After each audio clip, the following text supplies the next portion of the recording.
Mi novia dijo, lamento haberte sido infiel, si me quieres dejar, está bien, pero al menos podría seguir pagando mi tarjeta de crédito. Dalia estudió filosofía y letras. Siempre fue muy apasionada con lo que le gustaba, podía hablar durante horas sobre libros, autores, corrientes de pensamiento, y eso fue algo que al principio me atrajo mucho. Había algo en su forma de ver el mundo que me parecía interesante, distinta. Sin embargo, con el tiempo, esa misma situación se volvió un punto de tensión constante. Desde que terminó la carrera, Dalia tuvo dificultades para encontrar trabajo. Intentó en editoriales, en escuelas, incluso aplicó para dar clases particulares, pero nada terminaba de concretarse. Al principio, yo entendía perfectamente. Sabía que no era fácil insertarse en el mercado laboral, especialmente en su área. Así que decidí apoyarla. Es temporal, me decía. Solo necesito un poco más de tiempo. Ese poco más de tiempo se convirtió en más de un año. Durante ese periodo, yo me hacía cargo de prácticamente todo, renta, servicios, comida, internet, gastos imprevistos. Incluso algunas cosas personales de ella, como su teléfono o salidas ocasionales. Nunca se lo reclamé directamente, pero con el paso del tiempo empecé a sentir el peso de la situación. No era solo el dinero. Era la sensación de que yo estaba avanzando en mi vida, trabajando largas horas, enfrentando estrés constante, mientras ella parecía estancada. Aún así, trataba de justificarlo. Me decía que era una etapa, que eventualmente todo se acomodaría. Además, la quería. O al menos eso creía. Mi mejor amigo, Diego, era alguien que conocía desde la preparatoria. Habíamos pasado por muchas cosas juntos, proyectos, salidas, problemas personales. Era de esas amistades que uno da por sentadas, porque parecen sólidas, inquebrantables. Diego conoció a Dalia poco después de que empezamos a salir. Al inicio, todo fue normal. Se llevaban bien, tenían conversaciones interesantes, incluso compartían ciertos gustos. Nunca vi nada extraño en eso. Al contrario, me parecía positivo que se integraran. Con el tiempo, Diego empezó a frecuentar más el departamento. A veces llegaba cuando yo no estaba, porque Dalia le había dicho que podía pasar. Eso tampoco me pareció raro en su momento. Confiaba en ambos. Si soy honesto, ahora que lo pienso, hubo señales que ignoré. Comentarios que parecían inofensivos, miradas que duraban un poco más de lo normal, risas compartidas en momentos en los que yo no entendía del todo el contexto. Pero en ese entonces, nunca lo interpreté como algo negativo. Supongo que cuando confías en alguien, tu mente busca explicaciones tranquilizadoras. Hace unas semanas fue el cumpleaños de un conocido en común. No era alguien muy cercano a mí, pero sí lo suficiente como para que nos invitaran a los tres, Dalia, Diego y yo. La fiesta fue en un departamento amplio. Había música, gente, alcohol, lo típico. Yo no soy particularmente fan de ese tipo de reuniones, pero decidí ir porque Dalia insistió. Decía que necesitábamos salir más, distraernos. Al inicio, todo transcurrió con normalidad. Saludamos a varias personas, conversamos un poco, tomamos algo. Yo me mantuve bastante moderado con el alcohol, porque al día siguiente tenía trabajo temprano. Dalia, en cambio, estaba más animada de lo habitual. No diría que fuera irresponsable, pero sí estaba claramente más desinhibida. Reía más fuerte, hablaba con más gente, se movía constantemente por el lugar. Diego también estaba de buen humor. Se notaba relajado, cómodo. En varios momentos los vi conversando entre ellos, pero no le di mayor importancia. Era algo habitual. Pasaron un par de horas y decidí salir al balcón para tomar aire. El lugar estaba bastante lleno y el ruido comenzaba a cansarme. Me quedé ahí unos minutos, revisando mensajes en mi teléfono, tratando de despejarme un poco. Cuando regresé al interior, no vi a Dalia. Pensé que tal vez estaba en el baño o hablando con alguien en otra habitación. Tampoco vi a Diego, pero en ese momento no hice la conexión. Simplemente asumí que ambos estaban en algún lugar distinto dentro del departamento. Pasaron varios minutos y empecé a sentir cierta inquietud. No era algo racional, más bien una sensación difícil de explicar. Decidí buscarlos. Recorrí la sala, la cocina, un par de habitaciones abiertas, nada. Finalmente, noté que una de las puertas estaba cerrada.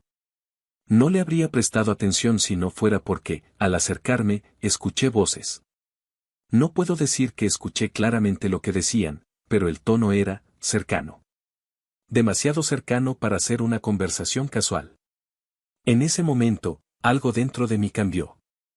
Es como si todas esas pequeñas señales que había ignorado durante meses se juntaran de golpe. Toqué la puerta. No hubo respuesta inmediata. Volví a tocar, esta vez con más fuerza. Esta vez no fue solo inquietud lo que sentí, fue algo más concreto, más pesado. Desde dentro se escuchó movimiento, rápido, desordenado. No eran pasos tranquilos ni alguien acercándose con normalidad. Era el sonido de alguien apresurándose. Y eso fue suficiente. Sentí como algo se tensaba dentro de mí. Una mezcla de enojo y certeza. No era una sospecha ya, era una conclusión que mi mente había armado antes de que yo quisiera aceptarla. Sin esperar más, empujé la puerta. Se abrió. No estaba asegurada. La escena frente a mí fue clara, inmediata, imposible de interpretar de otra forma. Diego estaba de pie, terminando de abrocharse la camisa, con movimientos torpes, como si sus manos no respondieran bien. Dalia, unos pasos más atrás, se estaba subiendo el pantalón con rapidez, evitando mirarme directamente. No hubo necesidad de palabras. No hubo duda. Lo entendí todo en un segundo. Sentí el golpe de la realidad de forma casi física, como si algo me hubiera atravesado el pecho. Pero ese vacío que había sentido antes no apareció esta vez. Fue reemplazado por algo mucho más directo. Enojo. No pensé. No analicé. No me di consecuencias. Simplemente avancé y golpeé a Diego. El impacto lo tomó por sorpresa. Retrocedió, perdió el equilibrio y chocó contra una pared. Intentó decir algo, pero no lo dejé. Volví a lanzarme contra él. No fue una pelea ordenada. Fue caótica, descontrolada. Diego intentó defenderse, levantó los brazos, trató de sujetarme, pero yo ya estaba completamente fuera de cualquier intento de razonamiento. Solo había rabia acumulada, no solo por ese momento, sino por todo lo que había detrás. Por la confianza. Por los años de amistad. Por todo lo que yo había dado por sentado.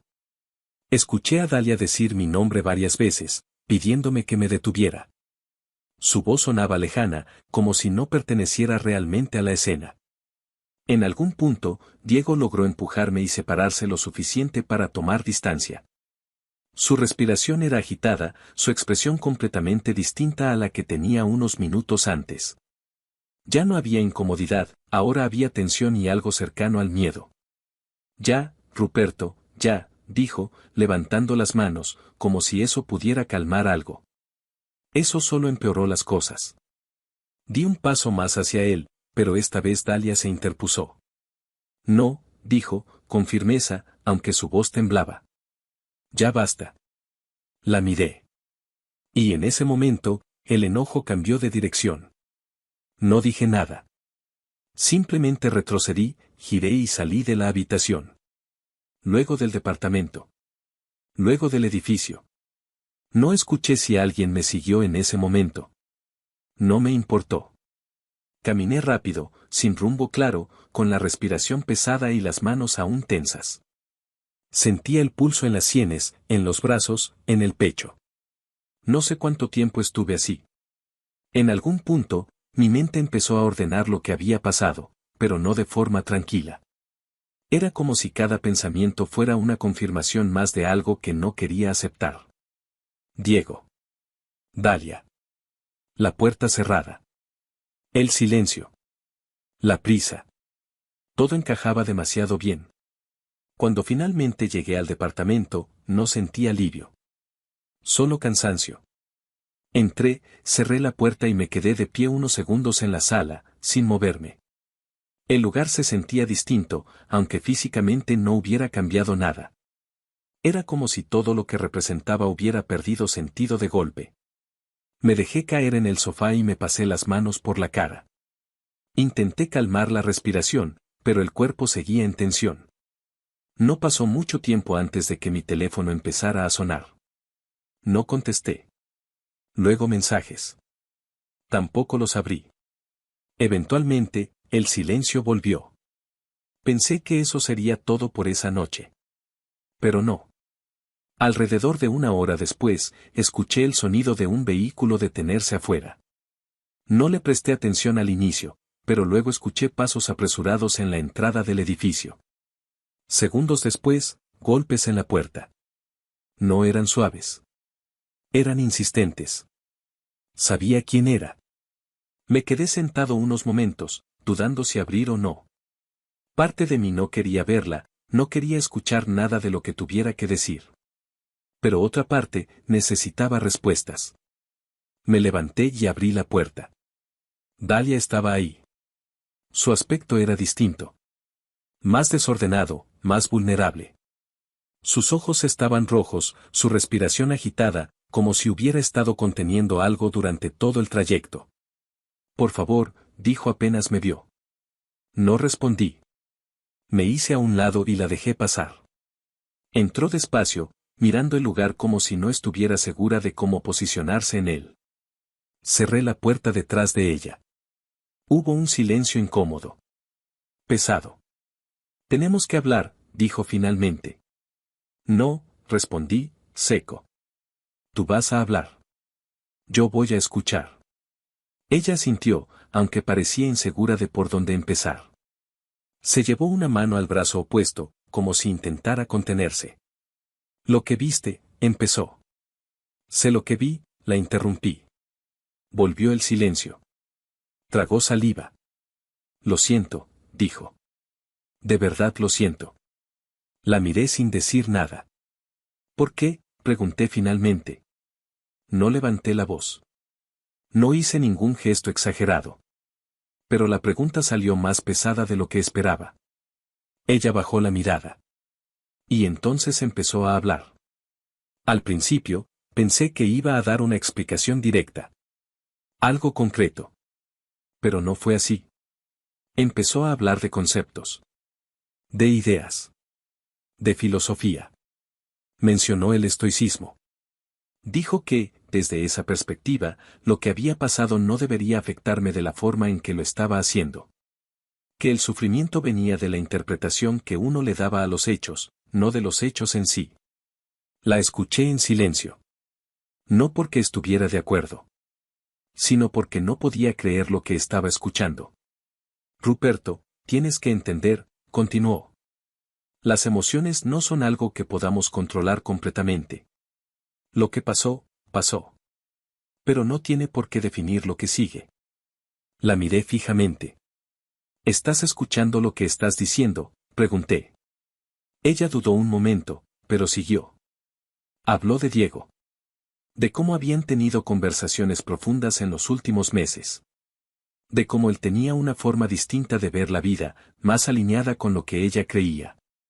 Dijo que su visión de la filosofía la había hecho sentir comprendida.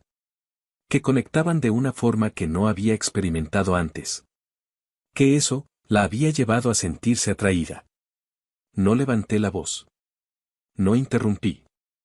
La dejé terminar. Yo no mando en lo que siento, dijo finalmente. No elegí que pasara así. Ese fue el punto en el que algo dentro de mí se rompió de forma más definitiva. No, respondí. Pero sí elegiste lo que hiciste. Ella guardó silencio. Elegiste mentir, continué. Elegiste verlo a mis espaldas. Elegiste traerlo aquí, a este espacio, a esta relación. Mi tono seguía siendo controlado, pero cada palabra pesaba más. Y luego vienes y me hablas de estoicismo, añadí. Como si eso fuera a justificar algo. Sus ojos se llenaron de lágrimas otra vez. No lo estoy justificando, dijo. Estoy tratando de explicarlo. Negué con la cabeza. No. Estás tratando de evitar asumirlo completamente. El silencio volvió a llenar el espacio. Más denso que antes. Ruperto, dijo con la voz quebrada. Lo lamento. De verdad lo lamento. La miré unos segundos más. Y entonces lo dije. Vete. Ella se quedó inmóvil. ¿Qué? Preguntó, como si no hubiera escuchado bien. Que te vayas, repetí. Podemos arreglarlo, dijo rápidamente. Solo necesitamos hablarlo bien, entender qué pasó. No, la interrumpí. No hay nada que arreglar. Las lágrimas empezaron a caer con más fuerza. Por favor, piénsalo, dijo. No tomes una decisión así de rápido. No es rápido, respondí. Esto lleva tiempo pasando. Solo que hoy dejó de ser invisible. Ella negó con la cabeza, desesperada. Yo te quiero, dijo. ¿De verdad? No respondí. Porque en ese momento, esa frase no tenía el peso que solía tener. Dame tiempo, insistió. Por favor. Solo, piénsalo. Solo señalé la puerta. No recogió nada. No intentó siquiera disimular que estaba considerando la idea. No me voy a ir, dijo finalmente. Su tono no era desafiante, pero tampoco era una súplica. Era más bien una mezcla extraña de resistencia y miedo. La miré sin cambiar la expresión.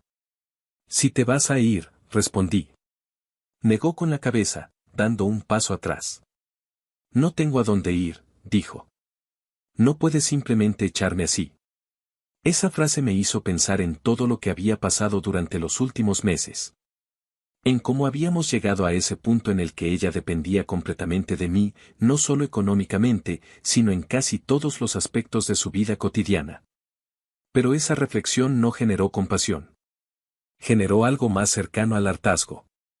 Eso debiste pensarlo antes, dije. Sus ojos se llenaron de lágrimas otra vez. Por favor, empezó, acercándose un poco. Perdóname. Sé que lo que hice está mal, lo sé. Pero no puedes dejarme así, de un momento a otro. No respondí. Dame tiempo, insistió. Solo unos meses. Lo suficiente para encontrar trabajo, estabilizarme un poco, y luego me voy. Te lo prometo. La miré en silencio. Si alguien hubiera visto la escena desde fuera, probablemente habría pensado que era una petición razonable. Que, dadas las circunstancias, pedir tiempo no era algo descabellado. Pero el problema no era el tiempo. Era todo lo que había detrás. Meses, repetí. Ella asintió rápidamente. Sí. No te estoy pidiendo que todo vuelva a ser como antes. Solo, tiempo. Solté una pequeña risa sin humor. ¿Tiempo para qué?, pregunté, para seguir viviendo aquí como si nada hubiera pasado. No sería como si nada hubiera pasado, respondió de inmediato. Podemos poner límites, reglas, lo que sea necesario. La forma en la que lo dijo me resultó extraña. Demasiado estructurada, demasiado racional para una situación que, en esencia, no tenía nada de racional. Reglas, repetí. Ella dudó. Sí, o sea, para que esto funcione mientras yo me acomodo. Negué con la cabeza lentamente. No, dije. El silencio volvió a instalarse entre los dos. Ruperto, dijo con la voz quebrándose otra vez. No me hagas esto. Yo no te hice nada, respondí. Esa frase la descolocó. Se quedó en silencio unos segundos, como si no supiera cómo responder. Esto no puede terminar así, dijo finalmente. La única que decidió cómo iba a terminar esto fuiste tú, contesté. Eso fue lo que la rompió. Se llevó las manos a la cara y empezó a llorar de forma más abierta, más descontrolada. Sus hombros se sacudían ligeramente y su respiración se volvió irregular. Intentó decir algo, pero no lograba articular palabras completas. Se dejó caer al suelo, apoyando la espalda contra el sofá. La escena, en otro contexto, habría despertado empatía en mí. Pero en ese momento, no. La observé en silencio. Después de unos segundos, bajó las manos y me miró directamente. Lamento haberte sido infiel, dijo, con la voz rota. Si me quieres dejar, está bien, lo entiendo. Hizo una pausa breve. Y entonces añadió. Pero al menos, ¿podría seguir pagando mi tarjeta de crédito? La forma en la que lo dijo no fue exigente. No fue agresiva. Fue casi, lógica, desde su perspectiva. Como si fuera una extensión natural de todo lo demás. Y eso fue precisamente lo que hizo que algo dentro de mí cambiara de forma definitiva. No me enojé. No grité. Me reí. No fue una risa leve. Fue una risa clara, directa, imposible de contener en ese momento. No porque me pareciera gracioso en el sentido tradicional, sino porque la situación había cruzado un punto en el que ya no podía tomarse en serio. Ella me miró confundida. ¿De qué te ríes?, preguntó. Negué con la cabeza, todavía con una ligera sonrisa. No puedo creerlo, dije. De verdad no puedo creerlo. Se quedó en silencio, observándome. Te acabo de encontrar con mi mejor amigo, continué. Vienes a mi casa, me dices que no puedes controlar lo que sientes, me hablas de filosofía, y luego me pides que siga pagando tu tarjeta. No levanté la voz. Pero cada palabra fue más clara que cualquier grito. ¿En qué momento pensaste que eso tenía sentido?, pregunté. No respondió. Bajó la mirada otra vez. La risa se me fue apagando poco a poco. Y lo único que quedó fue una certeza fría. Lárgate, dije. Esta vez no hubo espacio para negociación. Se quedó en el suelo unos segundos más, como si estuviera procesando que ya no había margen. Luego, lentamente, se levantó. No dijo nada. Caminó hacia la habitación y tomó una mochila. La abrió y empezó a meter lo que pudo, algunas prendas, objetos personales, cosas pequeñas que tenía más a la mano. Se movía rápido, pero sin orden. Como alguien que no sabe exactamente qué priorizar. Yo me quedé en la sala, observando. No la seguí. No intervine. Después de unos minutos, regresó. La mochila no estaba llena del todo, pero claramente había alcanzado su límite. Se detuvo frente a mí. Aún tengo cosas aquí, dijo. La miré. No quiero volver a verte, respondí. Su expresión cambió ligeramente. Esa ropa es mía, insistió. Negué con la cabeza. No, dije. Esa ropa la pagué yo. Se quedó en silencio. ¿Recuerdas cuando nos mudamos?, continué. Decidiste regalar toda tu ropa porque querías separarte de tu versión anterior. Todo lo que tienes ahora lo compré yo. No lo dije con enojo. Lo dije como un hecho. Ella desvió la mirada. ¿Y para qué la quieres?, preguntó en voz baja. Para venderla, respondí. O dársela a alguien. Lo que sea. Al menos recuperar algo. No fue una respuesta impulsiva. Fue práctica. Ella volvió a quedarse en silencio. Por un momento pareció que iba a discutirlo. Pero no lo hizo. Solo asintió levemente, como si ya no tuviera energía para seguir peleando por eso. Se giró hacia la puerta. Luego se detuvo. ¿De verdad, no quieres que regrese por lo que falta?, preguntó. No, respondí. Hubo una pausa. Y entonces, sin mirarme, dijo. Está bien. Abrió la puerta. Pero antes de salir, me detuve. No, dije. Ella se giró ligeramente. Fui a la habitación, tomé el resto de su ropa y la metí en una bolsa negra grande. No me tomó mucho tiempo. No eran tantas cosas como parecía. Regresé y se la entregué.